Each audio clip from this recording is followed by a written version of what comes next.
Bienvenue dans cette nouvelle édition du QG Weekend. Au sommaire, le président du Zimbabwe, Robert Mugabe, a été reconduit ce samedi à la tête de la ZANU-PF. Son épouse Grace a été désignée secrétaire aux affaires féminines du parti. Une délégation congolaise est à Kampala, la capitale ougandaise, depuis ce vendredi. Elle doit procéder au rapatriement immédiat des membres de l'ancienne rébellion du M23. Et le retour du mouvement Bring Back Our Girls, les militants demandent au Tchad de fermer ses frontières avec le Nigeria pour éviter la fuite des membres du groupe Boko Haram. Le chef de l'État du Zimbabwe, Robert Mugabe, reste donc le leader de la ZANU-PF. Il a été reconduit ce samedi président du parti à l'issue du 6e congrès de la formation politique. Un congrès qui a également vu la désignation de son épouse Grace au poste de secrétaire de la puissante Ligue des femmes. Aminata Diak. Le président zimbabwéen Robert Mugabe a été reconduit ce samedi à la tête de son parti, la ZANU-PF, lors de son congrès. Sa réélection a été accueillie avec enthousiasme par les militants de la formation politique. Autre fait qui, ces derniers temps, était un secret de polichinelle, la nomination de la première dame Grace Mugabe à la présidence de la Ligue féminine du parti. Elle fait automatiquement son entrée au bureau politique du mouvement, dont elle était jusque-là simple membre. Je veux vous dire ma profonde gratitude, une fois encore, pour m'avoir choisi pour vous diriger. Je sais d'où je viens. Je ne suis pas plus grand que les gens qui m'ont donné le jour. Je suis heureux de réaliser et officialiser votre souhait en déclarant Grace secrétaire aux affaires féminines de la ZANU-PF. En août dernier, Grace Mugabe avait été désignée pour briguer la direction de la puissante Ligue féminine de la ZANU-PF. La première dame nourrit également l'ambition de diriger le Zimbabwe, allant jusqu'à se mettre en campagne contre la vice-présidente Joyce Mujuru, accusée de corruption et de complot contre l'actuel président Robert Mugabe, qui l'a publiquement désavoué ce jeudi 4 décembre 2014 devant les délégués du parti. L'un des enjeux va être de savoir si la ZANU-PF ne va pas éclater, en sachant que la ZANU-PF est déjà une scission de la ZANU originelle. Là, on a vu qu'il a écarté la vice-présidente, qu'il soutient probablement son épouse, la première dame. En même temps, on imagine qu'il y a d'autres factions au niveau de la ZANU-PF qui ne seront pas d'accord avec une succession de type dynastique. Là, il ne s'agirait pas de son enfant, mais de son épouse. La ZANU-PF connaît des divisions depuis plusieurs années. Elles avaient affecté le parti, arrivé en deuxième place au premier tour de la présidentielle en 2008, à 4 ans des prochaines échéances et aux avis de plusieurs spécialistes concernant la capacité de Robert Mugabe à se représenter à la présidentielle. Les tensions risquent de coûter cher à la formation politique. Dans l'actualité également, en République démocratique du Congo, au moins 14 personnes ont été tuées à l'arme blanche dans la nuit de samedi à dimanche dans la région de Beni, dans l'est du pays. Le gouvernement, l'ONU et plusieurs experts y voient la marque des rebelles ougandais de l'ADF. Depuis le début du mois d'octobre, on compte déjà plus de 200 victimes de ces massacres dans le Nord Kivu. Et une autre rébellion continue de poser problème à la République démocratique du Congo. Il s'agit du M23 dont certains membres réfugiés en Ouganda attendent toujours d'être rapatriés. Une délégation congolaise est donc arrivée ce vendredi à Kampala, la capitale ougandaise, pour organiser ce rapatriement. Marina Vani. Une délégation congolaise en Ouganda pour accélérer le rapatriement des ex-combattants du M23, mouvement rebelle qui affronte depuis mai 2012 l'armée congolaise dans la province du Nord Kivu, frontalière au Rwanda. Cette mission est arrivée ce vendredi 5 décembre dans l'espoir d'activer ce processus. Le gouvernement avait donné jusqu'au 12 décembre à la RDC pour les rapatrier, dénonçant une lenteur d'exécution des autorités congolaises.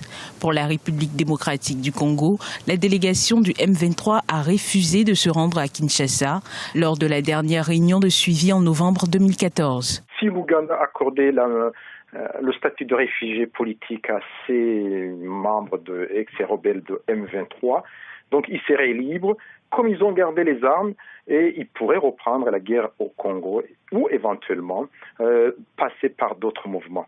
Donc, le gouvernement congolais a intérêt à négocier. Le 12 décembre 2013, l'Ouganda et la République démocratique du Congo avaient signé les déclarations de Nairobi, mettant fin au conflit entre le M23 et les forces congolaises. Cet accord prévoyait notamment l'amnistie et le rapatriement des troupes. C'est parce que le gouvernement congolais veut amnistier que 330 ex-rebelles sur 1678. Il y en a d'autres au Rwanda. Donc, il pourrait y avoir un problème entre les deux pays. Et Kampala ne veut pas garder toujours ces rebelles armés, toujours contrôlés et nourris. Donc, l'Ouganda voudrait bien s'en passer pour éventuellement qu'il y ait des accords. Parce que l'Ouganda aussi gère une autre rébellion et surtout en plus qui se passe au Congo. Le gouvernement congolais a déjà amnistié 560 éléments du M23 qui doivent désormais intégrer le processus DDR, désarmement, démobilisation et rapatriement.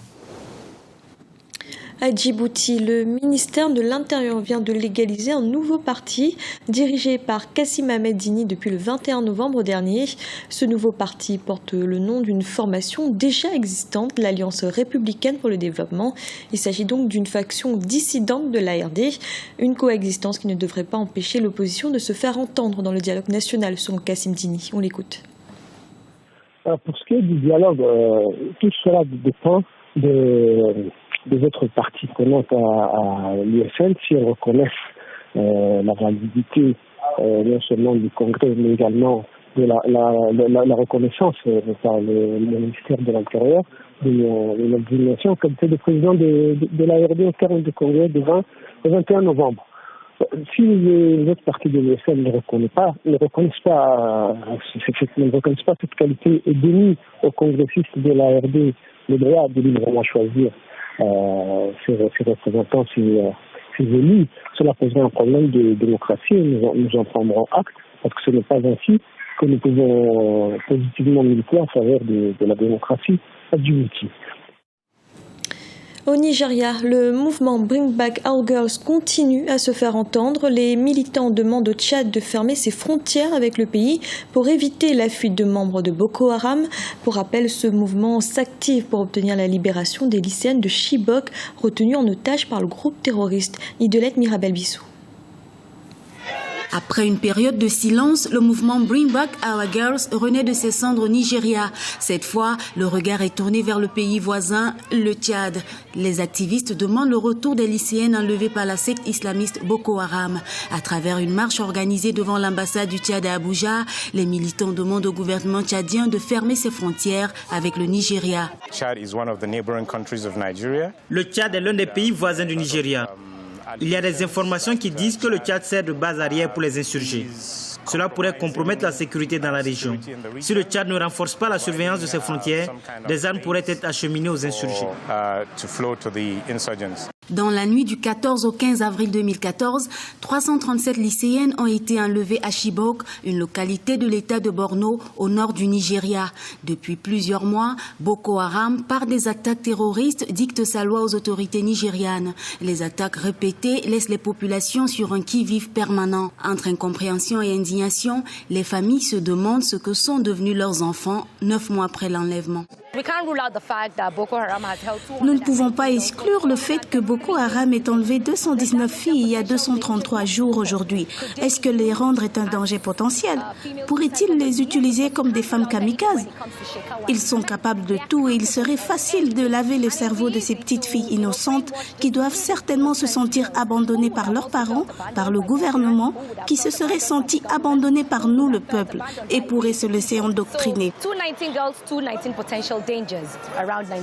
En octobre dernier, le gouvernement nigérian avait annoncé qu'un accord avait été trouvé avec la secte islamiste Boko Haram pour la libération des jeunes lycéennes de Chibok. Mais le 1er novembre dernier, les familles des jeunes filles ont vu leur chance de revoir leurs enfants s'anéantir avec la publication de la vidéo de la secte Boko Haram, refusant l'accord de cessez-le-feu qui avait été conclu avec le gouvernement. En République démocratique du Congo, la première édition de la Biennale d'art dénommée Yango se poursuit jusqu'au 19 décembre. Ce festival qui a lieu à Kinshasa, la capitale, vise à valoriser la diversité de l'art congolais. Artistes nationaux mais aussi internationaux ont répondu présents à ce premier rendez-vous de l'art contemporain dans le pays. Christelle Dayabaya. La capitale Kinshasa accueille la première édition de la Biennale internationale de l'art contemporain. Autrement dénommé Yango en lingala, le festival a débuté depuis le 22 novembre. Cette première édition, placée sous le thème avancé, a été l'occasion de réunir plusieurs artistes du pays et de l'étranger autour d'une même passion, l'art contemporain. Parce que de toute façon, les images qui sont vues du Congo, c'est toujours un Congo qui recule. Et les artistes, ensemble avec les artistes, on a pensé à montrer quelque chose de positif, montrer quelque chose qui change, qui pourrait changer aussi l'image du Congo. Et on ne voulait pas le faire seul, c'est-à-dire on voulait le faire aussi avec d'autres artistes qui sont venus de la Chine, du Japon, de l'Europe. Vitrine, lieu de rencontre entre créateurs, amateurs et collectionneurs, ce grand rassemblement d'artistes autour de l'art contemporain participe à la promotion des artistes congolais tout en valorisant leur création. Néanmoins, beaucoup espèrent que l'exposition ne se contentera pas seulement de mettre en valeur la richesse des talents d'artistes locaux, mais qu'elle leur donnera également la possibilité de partager leurs expériences avec d'autres artistes du monde entier. Ce sera une grande porte qui va s'ouvrir pour le créateur et même pour le Congo, parce que le Congo est un pays riche culturellement, mais jamais il a mis son savoir devant par rapport à la culture. Et moi je pense que la Biennale est pour nous quelque chose qui va vraiment nous aider à attirer les gens, pour au moins dire que ok, au Congo au moins il y a une Biennale qui se fait.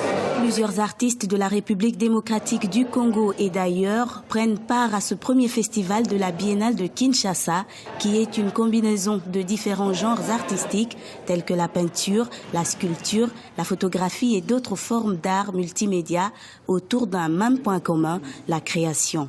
En attendant, les expositions embellissent plusieurs instituts culturels à travers la ville, y compris dans une gare de chemin de fer. La Biennale prendra fin le 19 décembre. C'était le journal de la rédaction. Merci de l'avoir suivi. Retrouvez dans un instant une nouvelle édition de l'information.